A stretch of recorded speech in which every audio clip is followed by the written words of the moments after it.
Cuando mostré la foto en el juicio, y la familia vio a mi hermano junto a la chica inconsciente, nadie reaccionó.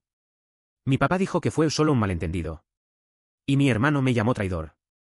Todo empezó en un domingo cualquiera, con olor a carne asada y risas que parecían normales, pero no lo eran. Me llamo Lucas. Tengo 34 años y vivo en Córdoba, Argentina. Trabajo como técnico en refrigeración industrial, de esos que siempre tienen aceite en las manos y bronca en el pecho. La bronca viene de lejos, de familia. Pero eso de momento todavía no sabía lo que se venía. Lucas, pásame la sal. Gritó mi viejo desde la cabecera de la mesa, levantando el vaso de vino como si estuvieran brindando por algo. Te la paso si dejas de hacerme gritar como si estuviéramos en un partido, le respondí con una sonrisa cansada. Todos rieron, como hacen siempre que él habla. Como si todo lo que dice fuera una bendición. Mamá fue la única que no lo miró. Ella estaba ocupada mirando la parrilla, buscando a alguien. ¿Y Tomás? Preguntó, haciendo como que no estaba nerviosa. Tomás es mi hermano menor. Tiene 29. Trabaja de lo que sea, cambia de trabajo como de corte de pelo. Siempre fue el mimado. El bueno, aunque nunca hizo mucho por merecer ese título. Yo no lo veía desde el cumpleaños de mi sobrino, hacía como un mes. Pero cuando mamá preguntó por él, vi la tensión en su cara. Dijo que llegaba después de las 2, respondió mi tía, la que siempre está al tanto de todo. Eran las 2:30 cuando apareció. Tomás entró como si nada, con una remera arrugada y los ojos hinchados. Se notaba que no había dormido. O que había llorado. O ambas. ¿Qué onda? Dijo, dándole un beso rápido a mamá. Ella le acarició la mejilla como si tuviera 5 años. Como si no hubiera llegado tarde, como si no notara la tensión que traía colgando del cuello. ¿Estás bien? Le pregunté, bajando la voz. Él me miró un segundo, demasiado corto, y después desvió la vista. Sí, sí. Solo que anoche salí y dormí poco. No le creí. Nos sentamos a comer. Choripán, vacío, ensalada rusa y la radio de fondo. Lo típico. Mamá sirviendo como siempre, mi viejo hablando fuerte como si tuviera algo importante para decir, y Tomás masticando lento, mirando su celular cada 5 minutos. Lo noté cuando papá le preguntó por el auto. ¿Ese Peugeot que te prestó el tío, todo bien con eso? Tomás se atragantó con la coca. Sí, sí. Todo bien. Ya lo devolví. Mentira. Lo supe porque el tío me había llamado a mí 2 días antes, preguntando si sabía dónde estaba su coche. Dijo que Tomás no se lo devolvía, que no le respondía los mensajes. ¿Todo bien? Insistí bajito. Tomás se me quedó mirando como si me odiara por hacerle esa pregunta. No te metas, Lucas, murmuró. Ahí fue cuando supe que algo andaba mal. No era solo el auto. Era algo más. Algo grande. Y mamá, que siempre hace como que no escucha, miró a otro lado con demasiada rapidez. Después del postre, cuando todos estaban medio dormidos, vi a Tomás hablando con papá en el patio. ¿Bajito? Tensos. Papá le puso una mano en el hombro. Tomás negó con la cabeza. Cuando volví a entrar, mamá me puso una mano en el brazo. No preguntes. No es tu problema. Ese fue el primer aviso. Que algo se había roto. Que todos sabían algo menos yo. Y que lo iban a tapar, como siempre hacen. Pero yo ya había empezado a mirar distinto. Eran las 2:17 de la madrugada cuando sonó el celular. Me despertó ese zumbido sordo sobre la mesa de luz, el tipo de sonido que te saca de la cama como si algo adentro supiera que no es una llamada normal. Vi el nombre en la pantalla, mamá. No era común. Mamá nunca llamaba tarde, ni siquiera cuando había emergencias. Era de las que esperaban hasta la mañana, como si posponer el problema lo hiciera menos grave. ¿Hola? Dije con voz ronca, apenas levantando el auricular. Lucas, su voz temblaba, como si acabara de llorar o estuviera por empezar. ¿Qué pasa? ¿Estás bien? No hagas preguntas, me interrumpió, más firme ahora, aunque quebrada igual. Me senté en la cama. El silencio de la casa se hizo más pesado, como si la oscuridad se estirara por todos los rincones. ¿Cómo que no haga preguntas? ¿Qué está pasando? Escúchame bien. Todo está bajo control. No digas nada en el grupo. ¿Me entendés? El grupo. Se refería al grupo familiar de WhatsApp. Ese donde se mandaban memes, saludos de cumpleaños, fotos viejas de papá pescando. Todo está bajo control, no era algo que se decía por un chiste de mal gusto o un problema con el gas. Mamá, decime qué carajo pasó. Lucas. Te lo pido por favor. No preguntes. No metas a nadie. Tomás, está pasando por un momento complicado. Pero lo vamos a resolver. Ahí estaba. El nombre. Tomás. No dije nada. Sentí un nudo en el estómago que se apretaba con cada palabra que ella no decía. Porque eso era lo que más dolía, el silencio. El esfuerzo por esconderme lo que ya debía saber. ¿Tiene que ver con lo del auto del tío? Pregunté, aunque ya sabía que no era solo eso. Un suspiro largo al otro lado de la línea. No. Bueno, sí. En parte. Pero no es eso lo importante ahora. Lo importante es que nadie más se entere. Que nadie empiece a hablar de más. Necesitamos mantener la calma. La calma. En esta familia la palabra calma siempre significó no abras la boca. Vos sabés lo que estás pidiendo, ¿no? Te estoy pidiendo que confíes en tu madre. ¿Podés hacer eso por mí? Me quedé callado. La oscuridad del cuarto parecía cerrarse un poco más. Podía escuchar a mi esposa respirar al lado, todavía dormida, ajena a todo. Lucas, repitió mamá, por favor. No lo compliques más. ¿Y si ya está complicado? Entonces no lo empeores. No supe qué responderle. Solo escuché cómo colgaba sin esperar un sí ni un no. La llamada terminó y me quedé mirando la pantalla, viendo cómo el reflejo del celular iluminaba mis manos. No era la primera vez que la familia intentaba tapar algo. No sería la última. Pero esta vez era distinto. Esta vez yo estaba despierto. Y algo dentro mío no iba a poder volver a dormir. Abrí WhatsApp. El grupo familiar. Mensajes de siempre, la abuela mandando oraciones, papá mandando una foto vieja de un asado, mi prima preguntando si alguien tenía el número del electricista. Y yo, ahí, con el dedo sobre el teclado. Pensando si debía decir algo. Preguntar algo. No escribí nada. No todavía. Pero esa noche entendí que cuando alguien te pide silencio con tanta urgencia, es porque hay algo que no puede resistir el ruido. Me desperté con los primeros rayos de sol colándose entre las persianas. No dormí bien. Me había quedado acostado boca arriba, repasando cada palabra de esa llamada, cada silencio, cada pausa de mamá. Sabía que algo se estaba moviendo por debajo, como esas veces que el agua parece tranquila pero abajo hay corriente. A las 9:04, escuché el timbre. Me asomé por la ventana y lo vi. Papá. Vestido como siempre, pantalón de gabardina, camisa por dentro del cinturón y esa campera de cuero marrón que usaba desde que yo era adolescente. No había traído pan ni facturas ni ninguna excusa. Solo vino. Y eso ya era raro. Abrí la puerta sin saludar. ¿Estás solo? Preguntó. Está dormida, pero podés pasar. Entró sin decir nada. Caminó hasta la cocina como si todavía viviera acá. Se sirvió un mate que ni había empezado a cebar y se sentó. Yo me quedé de pie. No tenía ganas de actuar como si esto fuera una visita normal. ¿Querés que hablemos de frente o me vas a tirar vueltas como hace mamá? Se quedó un segundo en silencio, revolviendo el mate con la bombilla. Después me miró. No es tan grave como parece, Lucas. Fue un malentendido. Uno de esos momentos donde hay que elegir qué batalla vale la pena. ¿Qué tipo de malentendido termina con una llamada a las 2 de la mañana pidiendo silencio? Uno familiar. ¿Vos sabés lo que eso suena? Papá suspiró.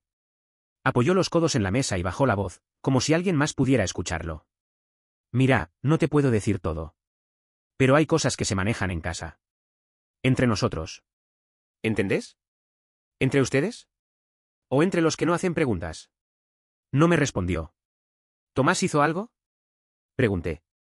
Papá cerró los ojos por un segundo. Como si estuviera juntando fuerzas para no decir lo que en el fondo ya sabía que tenía que decir. No lo hizo con mala intención. ¿Qué no hizo? Fue una situación. Una fiesta. Un boliche. Una chica. Se fue de las manos, nada más. El nudo en el estómago volvió. Más apretado. ¿Una chica? No se sabe bien qué pasó. Pero hay rumores. Fotos. Cosas que pueden malinterpretarse. Sentí como si me hubieran tirado un balde de agua fría encima. ¿Y vos querés que me quede callado? Quiero que no compliques más las cosas.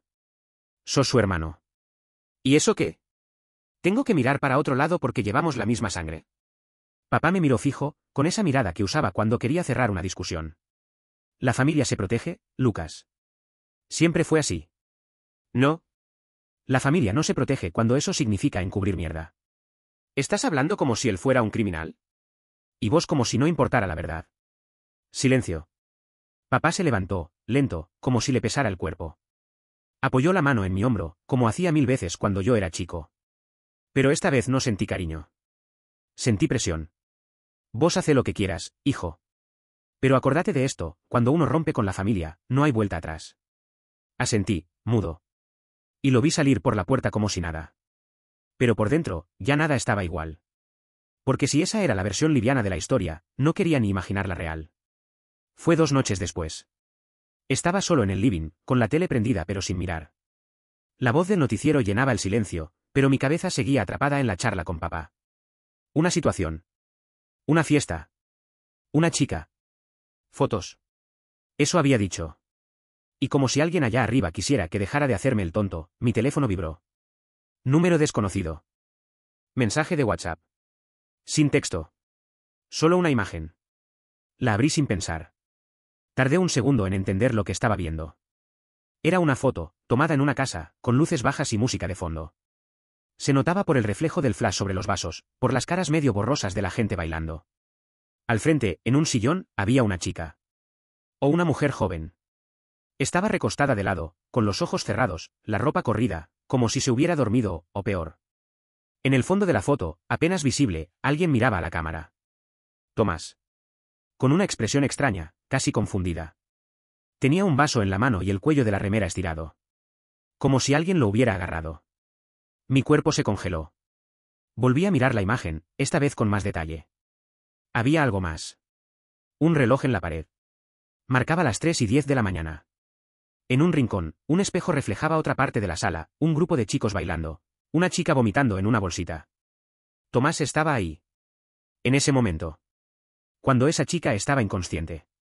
Me temblaban las manos. Sentí náuseas. Rabia. Y miedo. Porque ahí estaba la verdad que nadie quería decirme. La prueba.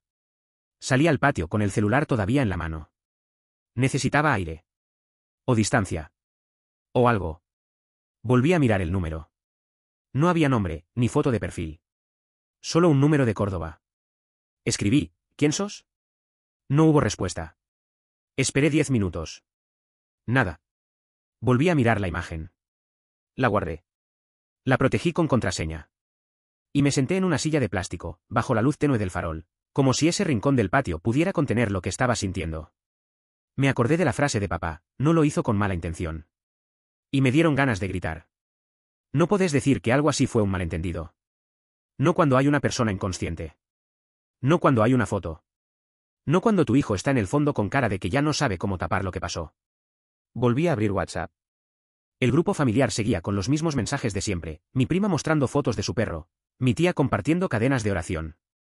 Nadie hablaba de nada importante. Escribí, ¿alguien quiere explicarme esto? Y adjunté la foto. Me quedé mirando la pantalla, esperando. Esperando la reacción. Esperando que alguien, cualquiera, dijera algo. Nada. Solo el doble tilde. Azul. Uno por uno, fueron leyéndolo. Papá. Mamá. La abuela. Tomás. Pero nadie respondió. Silencio. Y ahí lo supe con certeza. La verdad había llegado. Y nadie estaba preparado para verla. No pasaron ni 20 minutos desde que mandé la foto al grupo familiar, y el celular ya era una bomba. Al principio fue silencio, como si todos se hubieran atragantado al mismo tiempo. Pero después vinieron los mensajes, uno tras otro, como una lluvia pesada. Primero fue mamá. Mamá, Lucas, por favor, baja la foto. No sabes lo que estás haciendo. Después, papá. Papá, esto no se resuelve así. Borra eso ya. Yo no respondí. Me limité a mirar cómo se desesperaban. Era como si estuvieran más preocupados por el archivo que por lo que mostraba. Como si lo grave fuera compartirlo, no lo que implicaba. A los pocos minutos, entró un mensaje de mi hermana. Carla, ¿qué te pasa, Lucas? Te volviste loco, es tu hermano. Y después, el más difícil. La abuela. Abuela, mi amor, no hagas esto. Por favor, pensá en la familia. Pensá en tu hermano. Él te quiere. Sentí un nudo en la garganta. No por culpa. Por bronca. Porque ahí estaba, bien claro, el manual de esta familia, si algo explota, el problema no es lo que pasó. El problema es quien lo señala. No contesté ninguno. Me puse las zapatillas y salí a caminar, celular en mano, temblando. Sentía que necesitaba moverme, sacarme de encima toda esa presión que me caía como una luz. Y entonces me llamaron. Número oculto. Atendí. ¿Lucas? Era Carla. No me había hablado por teléfono desde el bautismo de su hijo. ¿Qué? No podés hacer esto. ¿Querés destruirnos a todos? ¿Qué querés que haga, Carla? ¿Me quede callado como si nada? No tenés pruebas de nada. Es solo una foto. Una imagen sacada de contexto. Me detuve en la vereda. ¿Te escuchas? ¿Sabes lo que estás diciendo? Sí. Estoy diciendo que esto se arregla entre nosotros. ¿Querés que Tomás termine preso? ¿Y si la chica fue víctima? ¿A ella quién la defiende? Silencio. ¿Carla? No sabemos si pasó algo. No podés condenarlo por una foto. Sos su hermano. Por Dios. No soy su cómplice. Y corté. Pero no terminó ahí. Volví a casa y vi que el grupo familiar tenía más de 50 mensajes nuevos. Todos evitaban hablar de la foto directamente. Nadie decía la palabra. Solo frases como esto no se habla por WhatsApp, mejor cara a cara, no difundamos, no lo arruinemos todo. Al rato, me escribió mi primo. Nico, che, loco, no es para tanto. Seguro fue una joda. Bórrala, dale. Como si fuera un sticker. Después, otro mensaje de mamá. Mamá, estoy llorando, Lucas. No puedo creer que hagas esto. Sos el mayor. Deberías cuidar a tus hermanos, no entregarlos. Y ahí, algo se quebró en mí. Porque esa frase, esa maldita frase, era todo lo que yo había vivido desde chico. Siempre el responsable. Siempre el que arreglaba. El que callaba. El que tragaba. Respondí por una sola vez. Yo, cuidar no es encubrir. Y ser el mayor no me hace ciego. Nadie dijo nada más por un rato. Pero yo sabía que no se habían rendido. En esta familia, el silencio nunca es el final. Es la pausa antes del próximo intento. Era martes a la tarde. Estaba en el taller, solo, repasando presupuestos, tratando de concentrarme, pero con la cabeza en otra parte. Desde que mandé la foto, la familia había entrado en modo emergencia silenciosa. Nadie me hablaba directamente, pero sabía que estaban hablando entre ellos. Intentando ver cómo frenarme. Cómo controlarme. No sabían que ya era tarde. Entonces entró una chica. Tendría unos 20 y algo. Pelo recogido, campera de llan, mirada al piso. Caminó hasta el mostrador sin levantar la vista. ¿Sos Lucas? Preguntó. Asentí, sorprendido. ¿Te puedo hablar un minuto? Le señalé una silla. Se sentó despacio, como si tuviera miedo de que alguien la viera. No sé si me vas a creer. No sé si esto sirve de algo. Pero me dijeron que vos sí querés saber la verdad. Me quedé mudo. Ella sacó un sobre de su mochila. Lo apoyó en el escritorio. Y también un papel doblado. No puedo hablar. No todavía.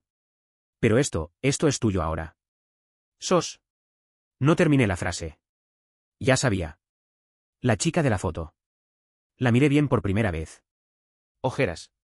La piel pálida. Las manos entrelazadas sobre las rodillas, como si se estuviera sujetando a sí misma. No hace falta que digas nada, le dije, más suave. Lo que me diste, voy a hacer lo correcto. Ella asintió. Y sin más, se levantó y se fue. No dijo su nombre. No me dio un número. Nada. Esperé a que la puerta se cerrara para abrir el sobre. Fotos. 4. De la misma noche. 2 eran distintas tomas de la misma sala. En una, Tomás y otro pibe estaban arrastrando a alguien por el brazo. En otra, se veía a la chica, ella, en el suelo, mientras los demás reían y alguien grababa con el celular. Y había una hoja impresa con capturas de pantalla. Una conversación por Instagram. Tomás escribía. Nadie tiene que enterarse de lo que pasó, ¿ok? Si hablas, te vas a meter en quilombos vos también. Y la otra persona, ella, contestaba. Yo no hice nada. Vos sabés que no estaba bien. Lo sabés.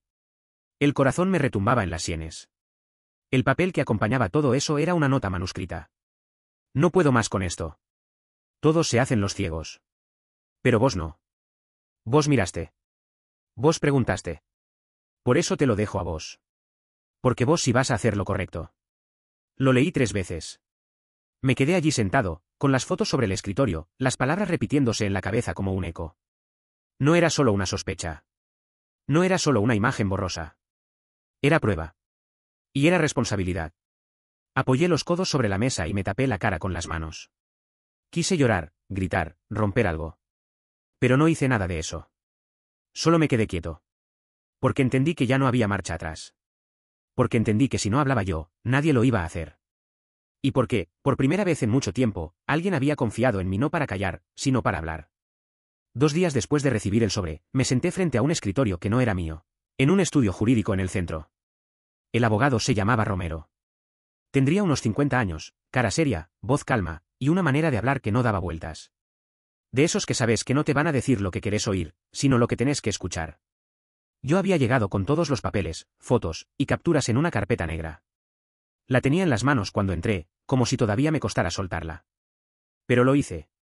La apoyé sobre su escritorio y dije: necesito saber qué pasa si presento esto. Romero no dijo nada por un rato. Solo fue abriendo los archivos con cuidado, como si tuviera miedo de romper algo invisible. Cuando terminó de mirar todo, me miró fijo. ¿Quién sos vos para esta chica? Nadie.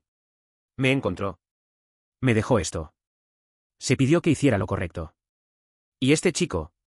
Señaló una de las fotos. Mi hermano. El tipo no reaccionó. Ni se sorprendió. Solo se acomodó los anteojos y habló con calma. Sabes que esto puede ir muy lejos, ¿no? Asentí. Si vos presentas esto, vas a estar poniendo en marcha algo que no se puede frenar. No es solo un testimonio. No es solo una denuncia. Esto puede convertirse en una causa penal con imputaciones reales. Y vos vas a estar en el centro. ¿Como testigo? Como testigo clave. Vos tenés pruebas que otros no tienen. Y lo sabés. Me quedé en silencio. Él continuó. Vas a tener que declarar. Vas a tener que explicar cómo te llegó esta información. Vas a tener que enfrentar a tu familia. En el juzgado. En la tele, tal vez. ¿Estás preparado para eso? No lo estaba. Pero lo iba a hacer igual. Lo que pasó no fue un malentendido. No fue una joda. No fue un accidente, dije, firme. El abogado asintió despacio, como quien ya sabía la respuesta pero igual necesitaba escucharla. ¿Querés justicia? Quiero que se sepa la verdad. Lo demás, que lo decida la ley. Romero se reclinó en la silla, cruzando los brazos. Está bien. Entonces vamos a hacer las cosas como corresponde. Primero, vamos a preparar una declaración formal. Después vamos a presentar todo ante la fiscalía de turno. Pero antes de eso... Me miró fijo. Te lo tengo que preguntar, ¿estás seguro? Ahí fue cuando me di cuenta de que no era solo una pregunta legal. Era personal. Moral. Familiar. Pensé en mi madre llorando por WhatsApp. En papá diciéndome que lo arregláramos entre nosotros. En mi hermana diciéndome que era solo una foto. En mi abuela, pidiéndome que no rompa la familia. Y pensé en la chica, sentada frente a mí, con los ojos bajos, dejándome un sobre como quien deja una bomba sin detonar. Estoy seguro, le dije. Y lo estaba. No por bronca. No por orgullo. Sino porque, si no lo hacía yo, ellos iban a seguir actuando como si nada hubiera pasado. Y yo no podía vivir con eso. Romero asintió, serio. Abrió una nueva carpeta en su computadora y empezó a tipear. Yo me quedé ahí, en silencio. Mirando la ciudad por la ventana. Viendo cómo la gente seguía con su vida mientras yo, sin darme cuenta, acababa de firmar el quiebre final con la mía. La denuncia se presentó un jueves por la mañana. Lo hice en silencio, sin avisar, sin compartirlo en el grupo familiar. Pero no hizo falta. Ellos se enteraron igual. No fue por mí. Fue por los abogados, por los llamados, por la citación que le llegó a Tomás a los 2 días. Por el fiscal que pidió acceso a las fotos. Por el murmullo que empezó a recorrer la ciudad como un veneno lento. Y ahí arrancó la verdadera ruptura. Nadie me llamó. Nadie me escribió. El grupo familiar seguía en pie, pero era como un salón vacío. Solo se mandaban stickers, cadenas religiosas, frases de Paulo Coelho. Ningún hola, ningún ¿cómo estás? Como si me hubieran borrado pero sin tener el coraje de sacarme del grupo. Dejé de ir a los almuerzos. A los asados. A los cumpleaños. Primero por decisión propia. Después, porque ya no me invitaban. Un domingo, abrí Instagram y vi las fotos del Día del Padre. Todos en casa de mamá. Mesa larga, asado, sonrisas. Tomás sentado al lado de papá, como si no tuviera una denuncia por abuso en proceso. Como si nada hubiera pasado. No me sorprendió. Ya había empezado a entender cómo funcionaban las cosas ahí adentro, el silencio no era cobardía, era pacto. Y yo lo había roto. Un martes a la tarde, fui al supermercado y me crucé con mi tía Marta. Me miró como si no me conociera.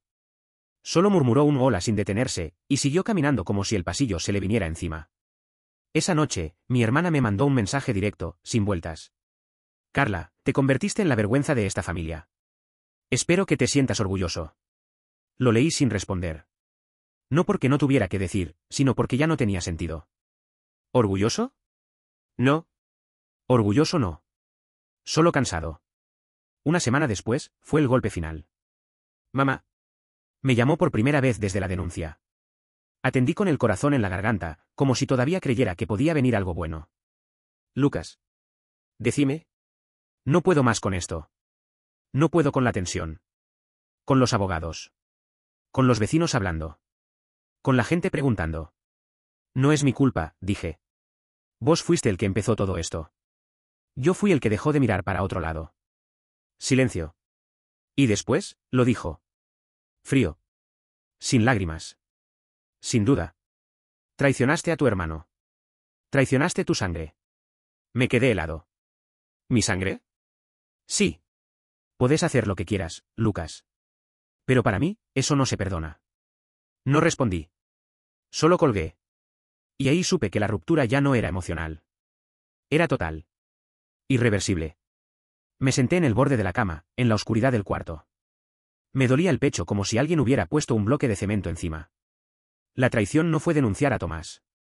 La traición fue elegir la verdad por encima del apellido.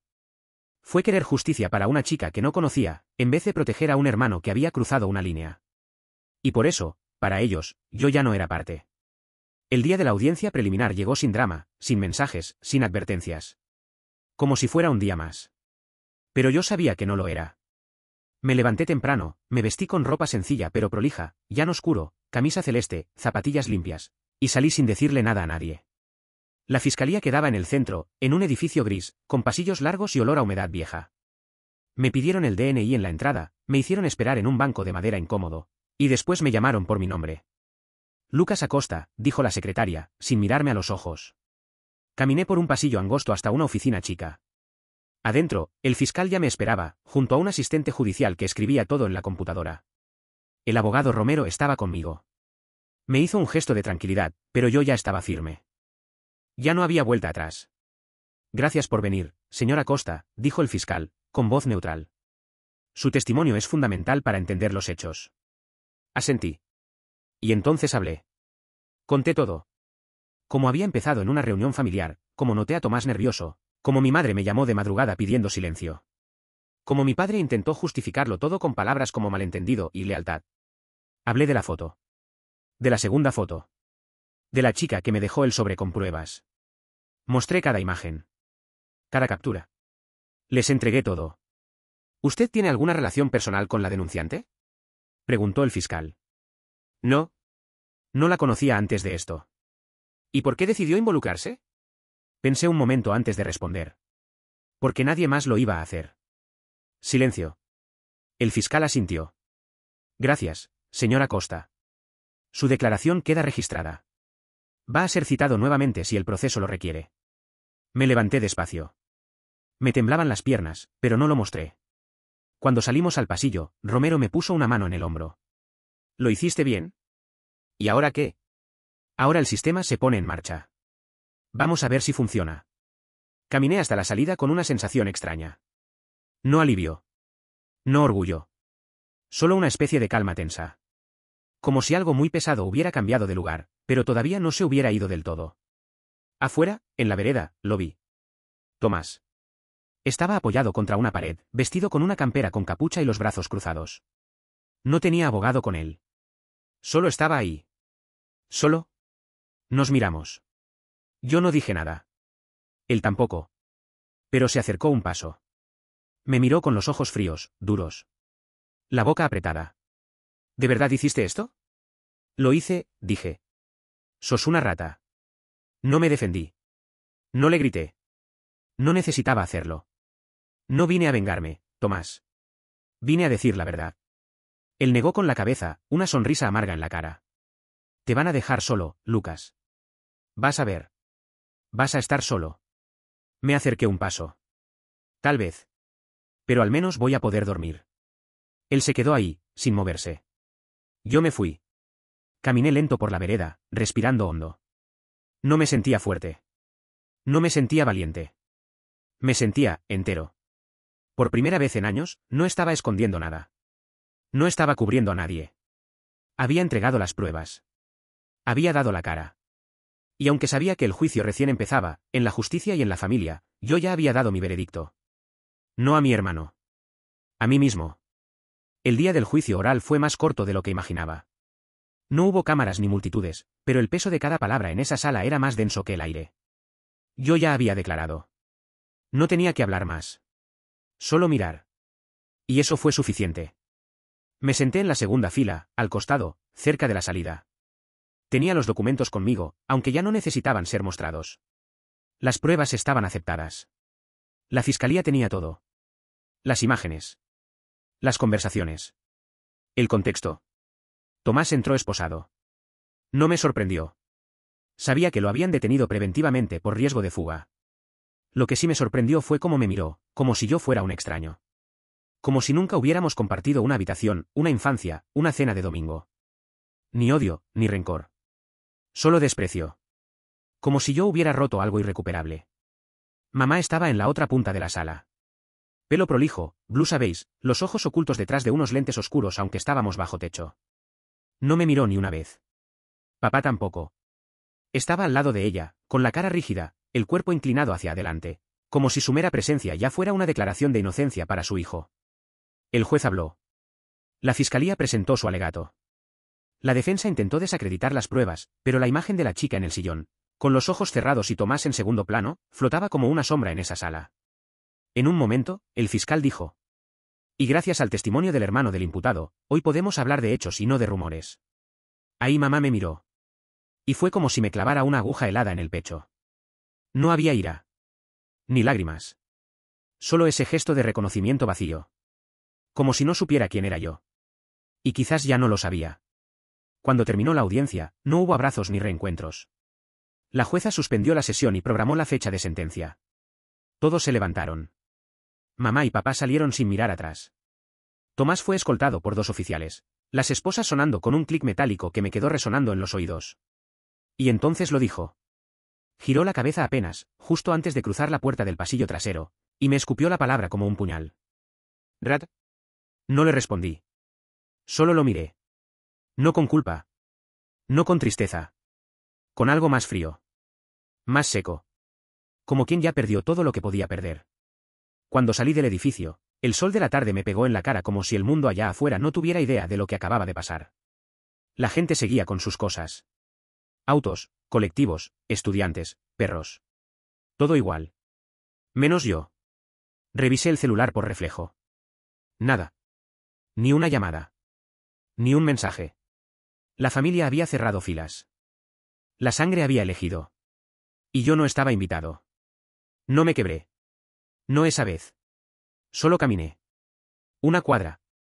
Luego otra. Respirando hondo. Sintiendo el vacío. Sintiendo el silencio. Porque el juicio no fue solo legal. Fue un juicio familiar. Y ese, aunque nadie lo dijera, ya había tenido su sentencia. Volví solo a casa. El juicio había terminado hacía 4 días, pero el silencio seguía instalado como una enfermedad en las paredes. Me levantaba, desayunaba, trabajaba, todo mecánico. Sin notificaciones. Sin llamados. Sin nada. Nadie escribió. Nadie preguntó. Y por primera vez, lo sentí completo. El vacío. Como si la sangre que antes pesaba ahora no corriera más por dentro. No dolía. Pero tampoco aliviaba. Era otra cosa. Una especie de exilio silencioso. Y entonces, una tarde cualquiera, mientras revisaba el buzón, por costumbre más que por necesidad, la vi. Una carta. Sin remitente. Solo mi nombre escrito a mano, con tinta azul y letra de mujer. La reconocí al instante. Mamá. Entré a casa con el sobre en la mano. Me senté en la mesa de la cocina, como si eso le diera más peso al momento, y la abrí. Era una hoja simple. Doblada en 3 partes. Sin adornos. Sin perfume. Sin nada. ¿Solo esto? Te perdono. No por lo que hiciste, sino porque sos mi hijo. Y yo siempre voy a ser tu madre. ¿Eso? 3 líneas. 3 malditas líneas. Me quedé mirándolas un rato largo. Como si esperara que apareciera algo más entre los espacios. Un lo siento. Un no supe protegerte también a vos. Tenías razón. Pero no. Solo te perdono. Y eso me hizo hervir por dentro. Porque no necesitaba perdón. No había cometido un error. Yo no era el que tenía que pedir disculpas. Y sin embargo, ahí estaba, ella, elevándose moralmente sobre todo, poniéndose en el papel de quien tolera al hijo que rompe con el molde. Como si me estuviera dando una segunda oportunidad de volver al redil. No lo hice. No contesté. Ni guardé la carta tampoco. La rompí despacio. Primero en 2. Después en 4. Y finalmente en pedacitos que dejé caer dentro del cesto de basura como si fueran cenizas. No era rencor. Era claridad. Porque a esa altura ya lo entendía, incluso su perdón era una forma de control. Una manera más de recordarme que, a sus ojos, yo había fallado. Que todo lo que había hecho, incluso con pruebas, con verdad, con justicia, seguía siendo una traición. A la sangre. Al nombre. A esa familia que, al final, era solo un club de silencio. Esa noche no hubo lágrimas. Solo un vaso de agua. Una silla vacía. Y un cuaderno donde empecé a escribir cosas que no sabía que tenía guardadas. Como si el acto de romper con ellos me abriera espacio para recuperar partes mías que no conocía. No volví a ver esa letra. Ni una segunda carta. Ni una llamada más. Y me di cuenta de que, en su mundo, esa nota no era un puente. Era una lápida. Y yo ya no vivía ahí. Era sábado por la noche. No tenía hambre. No tenía sueño. Tenía algo atragantado que no podía sacarme de encima. No era enojo. Tampoco tristeza. Era más parecido al duelo. Había pasado una semana desde la carta de mamá. Y aunque la había roto, todavía me quedaban palabras sin decir. Así que me senté frente a la mesa, agarré una hoja y escribí. Tomás. No sé si vas a leer esto. Ni sé si me importa. Pero lo necesito. Necesito decirlo.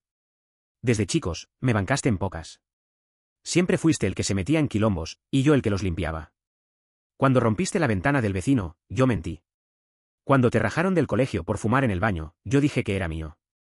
Y cuando chocaste el auto de papá con una cerveza en la mano, fui yo el que puso la cara. Todo eso, lo hice porque eras mi hermano. Porque pensaba que un día ibas a crecer. Que ibas a entender. Pero esta vez no fue una macana. Esta vez cruzaste una línea. Una que no se vuelve. Una que no se tapa. Y cuando tuve que elegir entre el silencio y la verdad, elegí la verdad. No porque te odie. Sino porque me cansé de odiarme a mí mismo por protegerte. Vos decís que te traicioné. Pero no. La traición fue tuya. A ella. A mí. A todos los que confiaron. Y si esta carta algún día te llega, quiero que sepas que no busco que entiendas. Ni que me perdones. Solo que sepas que, por primera vez, hice lo correcto. Y sí, eso me dejó solo. Pero al menos puedo mirarme al espejo. La firmé con mi nombre, nada más. Sin tu hermano, sin con cariño. Solo Lucas. Así, seco, como se escribe cuando ya no queda más vínculo. Doblé la hoja despacio, como si todavía no supiera si mandarla o no. Me la metí en el bolsillo y salí a caminar. La noche estaba fresca. Había olor a pasto mojado. En la esquina, pasé por un buzón rojo de esos que todavía quedan en algunos barrios, y me detuve. Saqué la carta del bolsillo. La miré otra vez. Y ahí, en la vereda, con las luces del semáforo parpadeando, la rompí. Primero por la mitad. Después en tiras. Después en migajas. La tiré a la basura más cercana y seguí caminando. No lloré. No dudé. Porque entendí que esa carta no era para Tomás. Era para mí. Y ya no la necesitaba. Porque no había nada más que decir. Había pasado casi un mes desde la mudanza. La nueva ciudad era tranquila. Chique. El tipo de lugar donde nadie te pregunta de dónde venís, solo si necesitas ayuda para encontrar algo. Yo había conseguido trabajo en una empresa de refrigeración industrial, nada lujoso pero suficiente. Un departamento chico, limpio, silencioso. Una vida nueva. Una noche, mientras ordenaba unas cajas que todavía no había tocado, encontré un álbum viejo. No lo había traído por nostalgia. Lo había traído sin pensar, en una de esas cajas que uno llena con por las dudas. Me senté en el piso, con la caja abierta frente a mí, y lo abrí. La primera foto era de un asado. Todos en el patio de casa. Tomás tenía 14, yo 18. Papá haciendo chistes con la cerveza, mamá sirviendo ensalada. Todos sonriendo. Todos, felices. O eso parecía. Pasé a otra. Navidad del 2008. Mi hermana con el vestido blanco que tanto odiaba. Yo con una camisa prestada, reservada para él. Tomás haciendo el idiota con un gorro de Papá Noel. Mamá, en el fondo, con los ojos brillantes. Esa mirada que siempre reservaba para él. Otra foto. Viaje a las sierras. Un fogón. Todos cantando. Incluso yo. Me costaba creerlo, pero ahí estaba. Cantando. Riéndome. Como si realmente encajara. Y entonces lo pensé. ¿Cuánto de eso fue real? ¿Cuánto de esa alegría era auténtica, y cuánto era solo una pose para la cámara? Porque yo no recordaba haberme sentido feliz en esas fiestas. Recordaba haber estado cansado. Presionado. Obligado a sonreír para no arruinar la noche. A jugar el rol del hijo correcto. El hermano que no protesta. El que paga. El que cede. Miré las sonrisas otra vez. Y no supe si alguna vez fueron genuinas. Quizás lo fueron. Quizás, en algún momento, todos creímos en esa idea de familia feliz. Pero si algo había aprendido en los últimos meses, es que las fotos no cuentan la historia entera. Son solo un instante. Un clic. Una versión maquillada de la realidad. Cerré el álbum. No con bronca. Con cuidado. Lo devolví a la caja y lo guardé al fondo del placar. No porque quisiera olvidarlo todo. Sino porque ya no necesitaba mirar hacia atrás para entender por qué me fui. La historia estaba escrita. No hacía falta volver a leerla. Esa noche me acosté tarde. Me quedé mirando el techo un rato, sintiendo esa mezcla rara entre vacío y alivio. Esa sensación de que perdiste algo, pero que nunca fue realmente tuyo. Y entendí que lo más difícil de todo esto no fue denunciar. Ni romper. Ni alejarme. Lo más difícil fue aceptar que había crecido en una familia donde, al final, la verdad dolía más que cualquier mentira. Y que, por mucho que doliera, yo no quería volver a mentirme nunca más. Caminaba por mi nuevo barrio. No me sentía feliz. Pero sí en paz. Y eso, entendí, era suficiente. El aire de la tarde era tibio. Un nene pasó en bicicleta. Una señora regaba las plantas desde el balcón. El mundo seguía su curso. Sin mí. O quizás, por primera vez, conmigo. Crucé la calle con una bolsa en la mano. Entré al edificio. No miré ni al cielo ni al suelo. Solo caminé. Subí las escaleras. Abrí la puerta. Dejé las llaves en el cuenco de madera que había tallado de chico. Un recuerdo que sobrevivió a todo. Como yo. Me serví un vaso de agua. Me senté junto a la ventana. Miré sin mirar. Pensé sin buscar respuestas. No había mensajes. No había llamadas. Nadie esperaba nada de mí. Pero tampoco había nadie que me callara. Ni que me doblara. Ni que me pidiera que fingiera una sonrisa mientras por dentro me partía. Ya no. Porque en algún momento elegí. Elegí no ser parte de una mentira. Elegí ser yo.